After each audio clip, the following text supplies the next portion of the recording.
Salut, mon ami, très réciproque. Ben, en fait, on triche parce qu'on s'est parlé hier pour préparer la chronique, là, mais tout de même, très heureux de te retrouver à l'antenne et de pouvoir discuter avec toi pour la prochaine saison de radio. Vraiment un chroniqueur apprécié des auditeurs. Bon, on va commencer avec un sujet qui est tombé hier, qui a fait sourciller plusieurs personnes. En fait, on apprend cette histoire d'une famille qui a poursuivi Disney, la compagnie, pour une histoire d'allergie alimentaire dans les restaurants. La dame, malheureusement, est décédée. Et là, Disney a répondu que les proches ne pouvaient pas poursuivre parce qu'ils avaient signé le consentement pour une inscription au canal Disney+. Qu'est-ce que c'est que cette histoire? Parce qu'on se demande quel est le rapport entre un abonnement et la possibilité ou non de poursuivre l'entreprise. On se demande parfois pourquoi les avocats ont mauvaise presse. Là. Ben, ça, c'en est un exemple assez probant de quelqu'un qui essaie une twist qui est franchement inique, injuste et ridicule. N'ayons pas peur des mots. Là. J'ai lu le contrat en question. Évidemment qu'on a essayé de protéger Disney pour à peu près n'importe quoi. Mais franchement, tu t'abonnes à Disney+, ceci ne t'empêche pas de pouvoir poursuivre Disney pour toute autre chose. Je comprends qu'on a rédigé la clause en conséquence, mais bien honnêtement, je veux dire, c'est d'un farfelu assez spectaculaire. Et pour rassurer les gens, ici au Québec, ce serait tout à fait impossible. C'est ce qu'on appellerait une clause abusive, là, sans aucun doute. Hein. On a la loi sur la protection du consommateur qui protège les consommateurs, les consommatrices québécois face à ce type d'abus. Ça, c'est de un. Et puis de deux aussi, et c'est important de le savoir, ça. On ne peut pas limiter, hein, comme entreprise, disons, on ne peut pas limiter sa responsabilité d'un point de vue préjudice physique, préjudice moral. Hein. Par exemple, quand vous allez dans un centre de ski, c'est écrit « Nous ne sommes pas responsables des accidents ». Ben, c'est pas vrai. En fait, si vous déchirez votre manteau, ça, c'est peut-être pas la fin du monde. Effectivement, vous ne pourrez pas poursuivre. Mais si vous vous cassez la gueule, par exemple, parce que les pistes sont trop glacées, mal entretenues ou autres, vous pouvez quand même poursuivre parce que le monde de ski en question ne pourra pas limiter sa responsabilité. Donc, au Québec, ça s'est réglé. Si on tourne aux États-Unis, on verra ce qui se décidera là-bas. Mais bien franchement, moi, j'ai de la difficulté à croire qu'un juge donnerait raison à Disney, Frédéric, parce que, pensons-y, là, au nombre de multinationales qui ont de multiples factions, hein, des réseaux X, des réseaux Y, des sous-catégories de tout ce que tu veux, ceci ferait en sorte qu'on empêcherait toute forme de recours à peu près. Et si je peux me permettre, ce qui m'a surpris, moi, à la lecture de tout ça, c'est le petit montant qui est réclamé. Oui, 50 000, hein? Je veux dire, aux États-Unis, là... il y en a qui ont obtenu des sommes faramineuses pour des trucs beaucoup moins importants. Alors, je ne sais pas ce qui se passe dans cette affaire-là, mais disons que tout est saugrenu du début jusqu'à la fin. Et là, tu as fait ce que peu de gens ont fait, c'est-à-dire lire le contrat de consentement pour l'abonnement à Disney+. Est-ce que ça veut dire, Frédéric Bérard, là, je sais que c'est un vœu pieux, mais qu'on devrait lire davantage ces fameux consentements? On fait tous la même chose, là. On les parcourt rapidement, on va cocher « oui, j'accepte, je consens ». Est-ce que ça veut dire qu'on va devoir être plus attentif à ça? Écoute, j'ai une amie avocate qui m'a dit pas plus tard qu'il y a quelques jours, parce qu'elle me parlait de cette histoire. Quand on s'est parlé hier, j'avais oublié de faire le lien, mais j'ai compris par la suite. L'amie avocate me dit ceci. Il y a une étude qui est sortie qui dit que si nous lisions chacune des lettres, chacun des mots, chacune des phrases de tout ce qu'on signe avec ce genre de truc-là, Disney+, le contrat de Jim, ce que vous voulez, là, on en aurait pour 32 ans dans notre vie à lire tout ça, ce qui est complètement absolument burlesque, évidemment. Alors, à ta question, là, tu poses la question à un avocat, est-ce qu'on devrait lire un contrat avant de signer? Évidemment que je ne vais pas te répondre non, tu l'auras deviné. Mais est-ce que je pense que c'est réaliste de penser que les gens vont lire?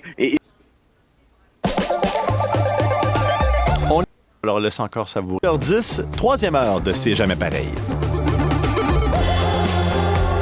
À Chibougamau. Société, droit et liberté avec Frédéric Bérard à C'est jamais pareil. Il est avocat, docteur en droit et chroniqueur avec nous. C'est un plaisir de le retrouver. Je m'étais ennuyé. Moi, je ne lui ai pas parlé depuis plusieurs semaines. Frédéric Bérard, salut. Salut, mon ami, très réciproque. Ben, en fait, on triche parce qu'on s'est parlé hier pour préparer la chronique, là, mais tout de même, très heureux de te retrouver à l'antenne et de pouvoir discuter avec toi pour la prochaine saison de radio. Vraiment un chroniqueur apprécié des auditeurs. Bon, on va commencer avec un sujet qui est tombé hier, qui a fait sourciller plusieurs personnes. En fait, on apprend cette histoire d'une famille qui a poursuivi Disney, la compagnie, pour une histoire d'allergie alimentaire dans les restaurants. La dame, malheureusement, est décédée. Et là, Disney a répondu que les proches ne pouvaient pas poursuivre parce qu'ils avaient signé le consentement pour une inscription au canal Disney+. Qu'est-ce que c'est que cette histoire? Parce qu'on se demande quel est le rapport entre un abonnement et la possibilité ou non de poursuivre l'entreprise. On se demande parfois pourquoi les avocats ont mauvaise presse. Là. Ben, ça, c'en est un exemple assez probant de quelqu'un qui essaie une twist qui est franchement inique, injuste et ridicule. N'ayons pas peur des mots. Là. J'ai lu le contrat en question. Évidemment qu'on a essayé de protéger Disney pour à peu près n'importe quoi. Mais franchement, tu t'abonnes à Disney+, ceci ne t'empêche pas de pouvoir poursuivre Disney pour toute autre chose. Je comprends qu'on a rédigé la clause en conséquence, mais bien honnêtement, je veux dire, c'est d'un farfelu assez spectaculaire. Et pour rassurer les gens, ici au Québec, ce serait tout à fait impossible. C'est ce qu'on appellerait une clause abusive, là, sans aucun doute. Hein. On a la loi sur la protection du consommateur qui protège les consommateurs, les consommatrices québécois face à ce type d'abus. Ça, c'est de un. Et puis de deux aussi, et c'est important de le savoir, ça. On ne peut pas limiter, hein, comme entreprise, disons, on ne peut pas limiter sa responsabilité d'un point de vue préjudice physique, préjudice moral. Hein. Par exemple, quand vous allez dans un centre de ski, c'est écrit « Nous ne sommes pas responsables des accidents ». Ben, c'est pas vrai. En fait, si vous déchirez votre manteau, ça, c'est peut-être pas la fin du monde. Effectivement, vous ne pourrez pas poursuivre. Mais si vous vous cassez la gueule, par exemple, parce que les pistes sont trop glacées, mal entretenues ou autres, vous pouvez quand même poursuivre parce que le monde de ski en question ne pourra pas limiter sa responsabilité. Donc, au Québec, ça s'est réglé. Si on tourne aux États-Unis, on verra ce qui se décidera là-bas. Mais bien franchement, moi, j'ai de la difficulté à croire qu'un juge donnerait raison à Disney, Frédéric, parce que, pensons-y, là, au nombre de multinationales qui ont de multiples factions, hein, des réseaux X, des réseaux Y, des sous-catégories de tout ce que tu veux, ceci ferait en sorte qu'on empêcherait toute forme de recours à peu près. Et si je peux me permettre, ce qui m'a surpris, moi, à la lecture de tout ça, c'est le petit montant qui est réclamé. Oui, 50 000, hein? Je veux dire, aux États-Unis, là, il y en a qui ont obtenu des sommes faramineuses pour des trucs beaucoup moins importants. Alors, je ne sais pas ce qui se passe dans cette affaire-là, là, mais disons que tout est saugrenu du début jusqu'à la fin. Et là, tu as fait ce que peu de gens ont fait, c'est-à-dire lire le contrat de consentement pour l'abonnement à Disney+. Est-ce que ça veut dire, Frédéric Bérard, là, je sais que c'est un vœu pieux, mais qu'on devrait lire davantage ces fameux consentements? On fait tous la même chose, là. On les parcourt rapidement, on va cocher « oui, j'accepte, je consens ». Est-ce que ça veut dire qu'on va devoir être plus attentif à ça? Écoute, j'ai une amie avocate qui m'a dit pas plus tard qu'il y a quelques jours, parce qu'elle me parlait de cette histoire. Quand on s'est parlé hier, j'avais oublié de faire le lien, mais j'ai compris par la suite. L'amie avocate me dit ceci. Il y a une étude qui est sortie qui dit que si nous lisions chacune des lettres, chacun des mots, chacune des phrases de tout ce qu'on signe avec ce genre de truc-là, Disney+, le contrat de Jim, ce que vous voulez, là, on en aurait pour 32 ans dans notre vie à lire tout ça, ce qui est complètement, absolument burlesque, évidemment. Alors, à ta question, là, tu poses la question à un avocat, est-ce qu'on devrait lire un contrat avant de signer? Évidemment que je ne vais pas te répondre non, tu l'auras deviné. Mais est-ce que je pense que c'est réaliste de penser que les gens vont lire? Et puis, cordonnier mal chaussé, hein? Je suis le premier à ne pas lire ce genre de truc-là là, parce que ça m'ennuie totalement, puis c'est beaucoup trop long. Et c'est beaucoup trop long pour une raison, parce que justement, les entreprises savent que les gens ne liront pas. Ceci dit... Mais ce que je veux savoir, est-ce que d'autres entreprises vont, comme dit l'expression, s'essayer, comme Disney vient de le faire avec ce contrat-là? Ben, ils ont beau s'essayer, mais là, si on parle du Québec uniquement, elles vont se casser les dents.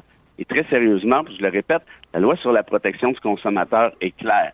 tu ne peux pas empêcher une poursuite comme entreprise pour ta responsabilité corporelle, hein, comme dans le cas de la pauvre dame, ou des dommages moraux. Tu peux le faire pour des préjudices, matériels, par exemple le manteau sur le mont de ski, mais tu ne peux pas le faire autrement. Fait que ça, c'est un.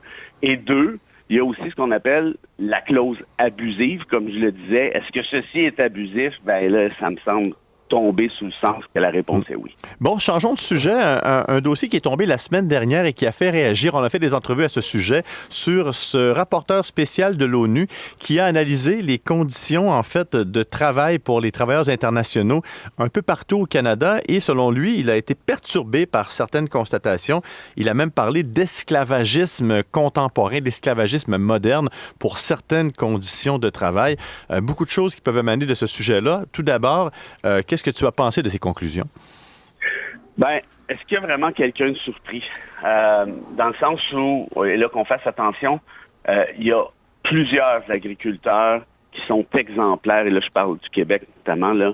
Moi j'en connais, je viens d'un milieu très, très rural, là. J'ai travaillé sur des fermes. Je veux dire, il faut pas mettre tout le monde dans le même panier, là. Je ressors le vieux cliché, là, mais c'est quand même ça. Mais ça n'empêche pas qu'il y a un enjeu. Hein? Qui, chez les Québécois, veut aller ramasser des fraises penchées en petites boules pendant 12 heures à 38 degrés Celsius à travers les mouches? Personne. Et c'est d'ailleurs pour ça qu'on fait venir ce type de travailleurs, hein, souvent du Mexique, du Guatemala et autres. Et là, où est le problème? C'est ceci. Puis le rapport de l'ONU, je le trouve archi intéressant, Frédéric, parce que c'est pas juste condamner, il offre des solutions, essentiellement. Une des solutions, c'est de faire en sorte qu'il n'y ait pas de permis fermé, comme on les appelle, c'est-à-dire que le travailleur temporaire est associé à une entreprise directement et ne peut pas bouger de là. Fait que ça lui fait perdre, évidemment, tu l'as compris, toute forme de rapport de force. Essentiellement. Ça laisse la possibilité pour certains agriculteurs, disons-le franchement crapuleux, de profiter de ces gens-là en disant, ben, si t'es pas content, tu vas te faire retourner dans ton pays, puis non, je te payerai pas. Puis j'ai vu dans le rapport en question, on parle de 20 à 30 personnes par toilette. On dort dans des conditions misérables. On les exploite, on retient les salaires. Bon, bref, tout le tralala. Pourquoi? Ben, parce que justement, le rapport de force est excessivement en faveur de l'employeur en question. Et puis, si ça peut, si ça peut ajouter un peu de relief à ce que j'essaie de dire, c'est que moi, les rapports de l'ONU, Frédéric, sais-tu quoi? J'y crois. Il y a plusieurs affaires à l'ONU qui fonctionnent pas, là, on le sait, notamment le Conseil de sécurité. Mais les rapports de l'ONU sur les droits humains, là, habituellement, ils tapent dans le mille. J'étais au Rwanda il y a ça un mois, ben le rapport de l'ONU là, sur ce que fait le Rwanda au Congo, là, ben c'est dans le mille, on le sait, c'est clair. Et ici, le Canada se fait taper sur les doigts, pour pas dire autre chose, à l'année longue, par l'ONU, par rapport au traitement des Autochtones. Et tu sais quoi, c'est super bien fouillé, c'est super bien détaillé, parce que l'ONU a une certaine neutralité, ce qu'on n'a pas nécessairement ici. Donc, ça fait mal de se faire dire ça, mais puis peut-être si le chapeau le fait, hein, comme dit l'adage, tu le mets, si tu le fais pas, ben mets-le pas. Mais clairement, il n'y a pas un rapporteur de l'ONU qui est venu ici, puis il n'y en a pas juste un, là, c'est une gang, c'est des gens sérieux, des gens indépendants, c'est des chercheurs reconnus. Il n'y a personne qui a écrit ça dans un rapport pour le plaisir de. Là. Très clairement, il y a un problème, il y a un enjeu, et j'espère que Québec et Ottawa vont se pencher sur la question. Et en terminant, j'ajouterai un sujet sur la liste, sur la facture, pour terminer la chronique. Sujet surprise. Cette annonce hier du gouvernement, le projet de loi pour limiter, dans la mesure du possible, les travailleurs étrangers dans la région de Montréal. Aussi, on veut s'attaquer aux étudiants étrangers, mais c'est pas clair. Qu'est-ce que tu penses de cette direction du gouvernement du Québec? Deux choses. C'est drôle, hein, parce que ça fait 6 ans que la CAQ est au pouvoir. Puis ça fait 6 ans, sauf hier, qu'elle nous dit que c'est la faute d'Ottawa. Là, regardons ça. Ils viennent de réaliser qu'ils ont le pouvoir en matière de travailleurs temporaires. C'est pas fantastique, ça? Et ça leur a pris 6 ans. Alors, deux choses l'une. Soit qu'ils sont pas vite, ou soit qu'ils nous ont baratinés pendant 6 ans. Moi, je te dirais que c'est probablement la deuxième option. Sur le fond, on peut penser ce qu'on veut des travailleurs temporaires, mais Québec gère cet enjeu-là. Ça, c'est la première des choses. La deuxième des affaires, là, ici, moi, je pense qu'il essaie de faire un geste politique. Parce que s'ils en ont fait rentrer autant, puis c'est vrai qu'il y en a beaucoup, là, ça le cachera pas, on est rendu à 600 000, Ben, des travailleurs temporaires qui reçoivent un permis, ils sont pas débarqués ici de force, là, avec une mitraillette. C'est bien parce qu'on les a fait venir, je le répète, avec un permis émis par Québec. Alors, pourquoi Québec a émis ce type de permis-là? Ben, justement, parce qu'il y a des agriculteurs qui disent, ben, moi, si j'ai pas de travailleurs temporaires, je perds toute ma récolte de petits fruits. Pas compliqué. Si on n'a pas de travailleurs temporaires, il manque de monde comme préposé aux bénéficiaires. Donc, tout ça pour dire que ces gens-là, c'est plate, là, mais on en a besoin parce qu'ils font des jobs que souvent on ne veut pas faire. Et là, on va faire de la petite politique sur leur dos en disant notamment, ben si vous faites pas 55 000 par année, restez chez vous. Mais c'est quoi cette affaire-là? C'est d'un ridicule consommé. Donc, d'une part, ce sont les chambres de commerce, les employeurs et autres qui demandent à Québec d'agir pour pallier à cette pénurie de la main-d'œuvre. Et là, on essaie de faire la politique en les balançant en bas de l'autobus. Moi, je trouve ça, je vais dire le mot en anglais, tu m'excuseras, mais je trouve ça très cheap. On va terminer là-dessus parce que le petit contrat nous dit que la chronique doit durer entre 8 et 10 minutes. Alors, c'est les petits caractères. Et vous avez coché, Maître Bérard, sur je consens et j'accepte. Alors, ça va comme ça. C'est pas possible. C'est un contrat abusif, mais bon, on a l'habitude. Bon, c'est ça. Frédéric Bérard, salut. On se reparle au début septembre. Salut. À bye-bye.